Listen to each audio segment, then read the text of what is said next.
Желание летать в человеке присутствует, видимо, изначально. Поднявшись к солнцу, Икар опалил крылья и... впрочем, нет, я о чем-то не о том. Разве можно говорить о падениях, если в Красной Поляне не было ни одного случая? Еще весной я искоса поглядывал на эти воздушные крылья, парящие над лыжной трассой и эстонкой, но знакомство с инструкторами-парапланеристами перенес на более поздний срок. Так случилось, что однажды летом, попробовав силу этого крыла, я стал одним из таких же напоенных воздухом.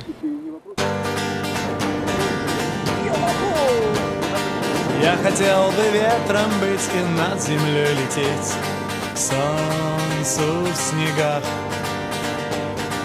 Я хотел бы в небе спать и сны о нем смотреть, сны в облаках. Но ты сказала мне, это мечты, и ничего в них нет. Вот и все, что сказала мне ты. А я хочу, как ветер, петь и над землей лететь, но так высока и так близка дорога в облака. Может быть, ты будешь ждать, а может быть и нет. Дело твое. Если вдруг меня позвать захочешь в тишине, крикни в окно. Эй, где ты, ветер мой? Эй, где же ты? И я вернусь домой даже с самой большой высоты. А я хочу... Люди не представляют, как это происходит. То есть некоторые думают, что это какой-то прыжок со скалы, как вот выглядит. То есть они не представляют. Вот инструктор, в общем-то, должен довести до сознания человека, что ему ожидать от этого. Вот. Посадка очень мягкая, безопасно происходит, в общем-то.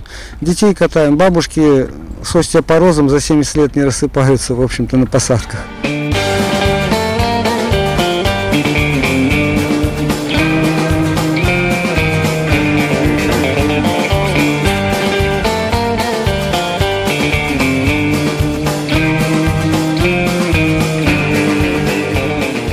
Просто многие люди очень сомневаются вообще в надежности параплана, в надежности, в умении инструкторов.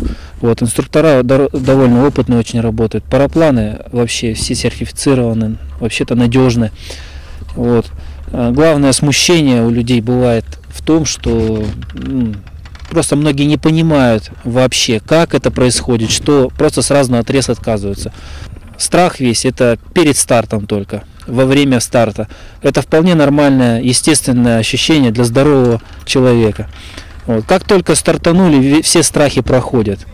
Это уже было доказано просто-напросто практикой.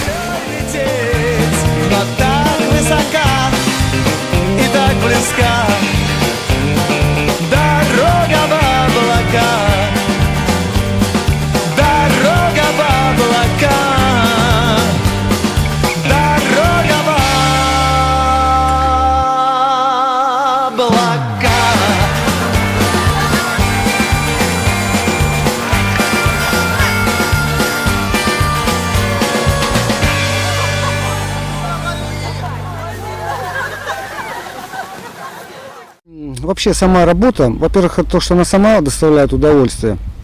Полет ни один не похож на другой, в общем-то. Вот, каждый раз что-то новое происходит, то есть интерес не пропадает к этому делу. Вот, и приятно подарить человеку кусочек, маленький кусочек счастья, потому что видно, за эти полчаса, там, час, пока мы общаемся, происходит такая трансформация в сознании этого человека, причем приятная трансформация, понимаешь, от того страха и неуверенности на старте, и через несколько минут человек даже где-то в глубине души, мне кажется, сомневается вообще во всей этой затее, что это вообще может получиться. И вдруг делает несколько шагов, да, и вдруг он оказывается в воздухе, причем без моторов, без всего.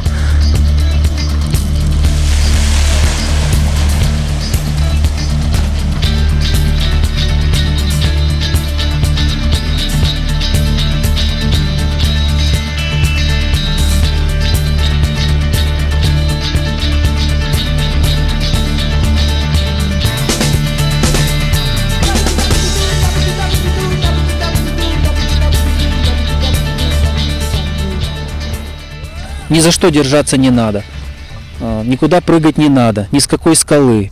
Мы разгоняемся по небольшому склончику, пробежаться метров 10-15, плавный взлет. Посадка — это все уже, и полет — это все уже лежит на инструкторе. Ваша задача не мешать ему перед стартом и выполнить его простейшие инструкции.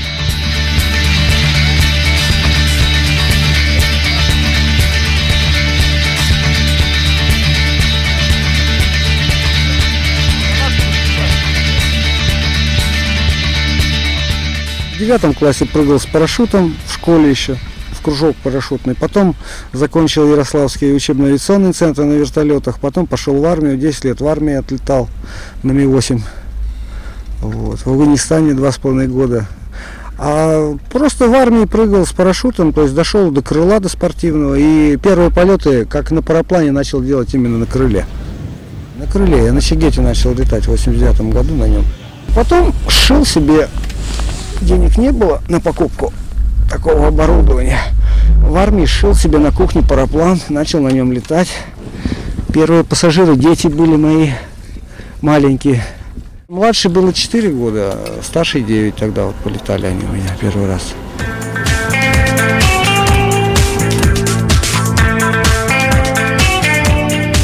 Должен вам сказать, что, будучи школьником в 10 классе, тайком от родителей записался в ДОСААФ, кружок парашютистов, и один раз прыгнул на куполообразном парашюте Д-5.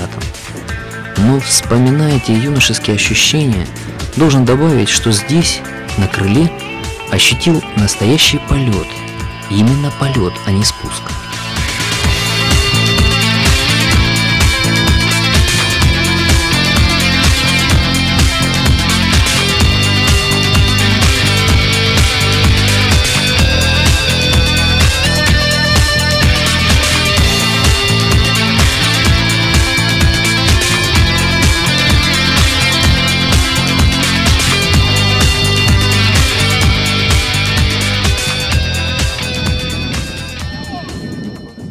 С авиацией у меня связана большая часть времени, сколько я потратил вообще на все свои учебы. Когда-то, еще в самом начале своей авиационной карьеры, я поступил в военное училище, учился в Кировском военном авиационном техническом училище.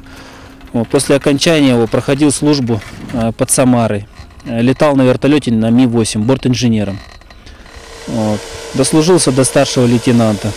Ну, как сейчас везде в стране известно, что не особо так нуждается армия в молодых кадрах. Пришлось просто-напросто добровольно покинуть армию и попробовать себя в других каких-то. Когда я сюда приехал, я вообще, честно говоря, не знал, чем заниматься. Я увидел эту красоту, увидел летящие в воздухе парапланы. Я познакомился с одним местным и очень уважаемым человеком, Борисом Борисовичем. Он мне предложил полетать, попробовать. Мне очень это понравилось. И в конце концов, летая на параплане с маленьких горок, я намазолил глаза местным парапланеристам. Поступило предложение подучиться на пилота-инструктора и летать, тем самым получая удовольствие и имея заработок. Так я стал на путь пилота-инструктора. Первый крылатый учитель Александра, Борис Борисович Котляров, оказался весьма неординарным человеком, но о нем я хочу рассказать в отдельном фильме. А сейчас вернемся к Юрию. Самая маленькая девочка у меня была 5 лет. Вот. А бабушка была 64 года, но, так сказать, другой пилот возил бабулю в 73 года, тоже полетела. Вот, то есть контингент, в общем-то, разный. Это я не скажу, что слишком часто. Вот. Но женщины летают 70% где-то. Вот. Мужчины гораздо реже. Ну, мужчины, как всегда, джентльмены. Юрий, а насколько разными бывают реакции людей, впервые оказавшихся на крыле? Всплеск эмоций, эйфория. Реакции самые разные бывают, конечно. От нервного хохота просто до таких откровений, когда женщина говорит, что за 10 лет супружеской жизни у нее никогда такого не было.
Это нужно вообще не каждому человеку. Вот. И иногда люди говорят категорическое нет и говорят, что им не объясняй. Они говорят, я просто не хочу. И это право каждого человека. Я, в принципе, до сих пор не умею плавать, и меня туда не тянет, в общем-то, понимаешь. Просто, ну, не мое. Хотя с аквалангом погружался. Интересно, красиво было в Красном море. Вот. Ну, как-то особенно, чтобы зацепило, такого не было. Очень ты прекрасна, очень ты прекрасна, вполне. Бываешь немного опасно, oh yeah. Возьми мое сердце, храни, вспоминай обо мне. Поверь мне, что все не напрасно. Мы летаем в четко ограниченных рамках погодных, я имею в виду, по метеоусловиям, то есть по ветру, по облачности. То есть риск сводим к минимуму. Вот. Все тандемные купола оборудованы запасным парашютом. То есть на все, хотя воспользоваться как бы еще случая никому не доводилось им, в общем-то, здесь. Вот. Но тем не менее работа с людьми, то есть безопасность гарантирует на самом, в общем-то, высоком уровне. Взлеты себя тоже представляют небольшой разбег, особенно если есть встречный ветер, то, в общем-то, пожилые люди со слабыми, так сказать, мышцами, со слабыми костями это выполняют на ура, то есть никаких проблем нет. Посадки очень мягкие, это не парашют, даже если обычный круглый парашют спускается со скоростью в зависимости от веса 4-5 метров в секунду. Вот у параплана чуть больше метра, 1,3, 1,5 вот так метров в секунду. К моменту посадки купол вертикаль практически до нуля. То есть после посадки 2-3 шага после касания земли делает пассажир и инструктор, и мы стоим.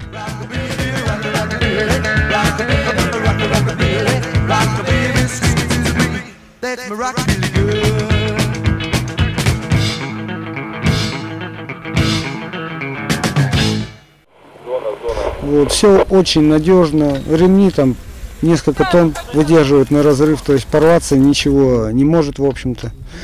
Одна стропа может выдержать нас обоих. Иногда пассажиры, когда увидели это первый раз в жизни, говорят, а мы на этих ниточках будем летать. Эти ниточки делаются из кевлара, материал, из которого делаются бронежилеты. Поэтому все очень надежно. Держаться ни за что в полете не нужно, руки свободны. Вот. Особенно это актуально, когда летят парень с девушкой, подходим рядышком, и они друг друга могут сделать великолепную съемку в воздухе друг друга. Девчонки, на параплане полетать. У вас есть исключительная возможность потратить деньги на ветер.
Мама мия!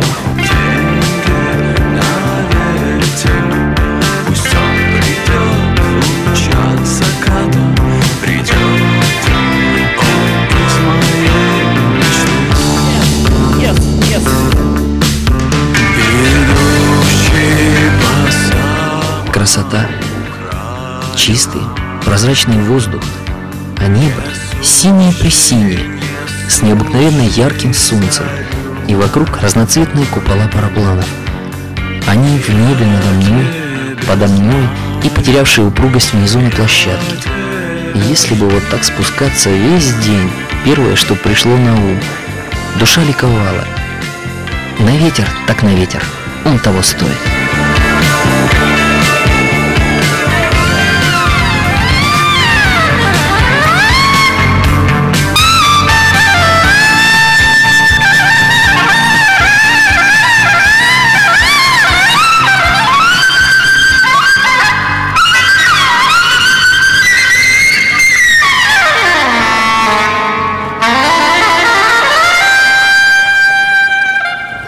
Опа! Все отлично.